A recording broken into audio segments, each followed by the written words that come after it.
చంద్రశేఖర స్వామి వారి ఆధ్వర్యంలో ఈ కార్యక్రమం జరుగుతుంది.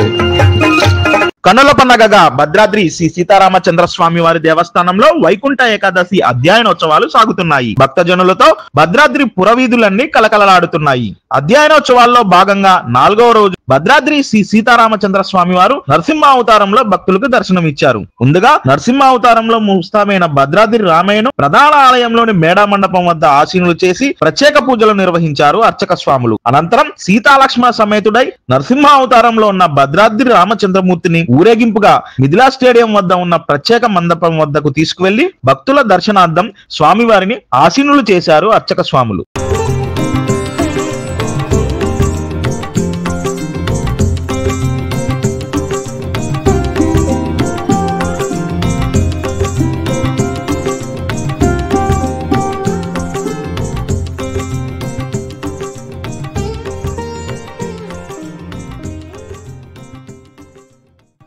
శ్రీమతే రామానుజాయ నమః.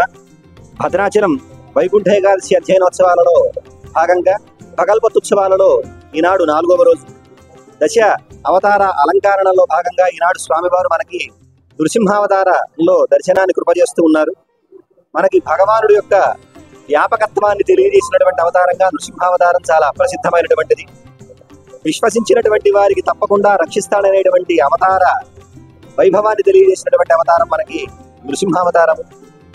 ప్రహ్లాదుడు యొక్క రక్షణని అలాగే హిరణ్యకశిపుడు యొక్క సంహరణని ఒకేసారి చేసి ఇటు కరుణ రసాన్ని అటు రౌద్ర రసాన్ని 2 రసాలని కూడా మేళవించి చూపించినటువంటి అవతారంగా మనకి నృసింహావతారం కీర్తించబడుతుంది.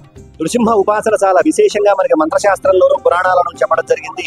ఎవరైతే నృసింహుడిని ఉపాసిస్తారో వారికి దుష్టగ్రహ బాధలన్నీ కూడా తొలగిపోతాయని, అంతేకాకుండా కుజ సంబంధమైనటువంటి బాధలు ఏవైనా ఉన్నట్లయితే కనుక ఆ కుజ సంబంధమైనటువంటి బాధలు కూడా నృసింహ ఉపాసన వల్ల అవన్నీ కూడా దూరమవుతాయని చెప్పేసి మనకి చెప్పడం జరుగుతుంది.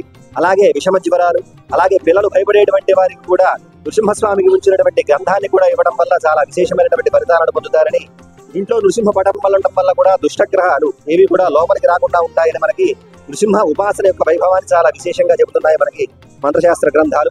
అటువంటి దివ్యమైనటువంటి రూపంలో మనకి స్వామివారు ఈనాడు దర్శనాన్ని అనుగ్రహిస్తున్నారు. స్వామి యొక్క రూపం ఎంత భీకరంగా ఉన్నా సరే భక్తుల పాలిట అంత కరుణను చూపించేటువంటి కారుణ్యమూర్తి నృసింహస్వామి. అటువంటి దివ్యమైనటువంటి అవతారంలో ఈనాడు భద్రాచల రామచంద్రమూర్తి దర్శనానికి ఉపజేస్తున్నారు. భక్తజనులందరూ కూడా సేవించి ధరించవలసిందిగా ప్రార్థిస్తున్నారు.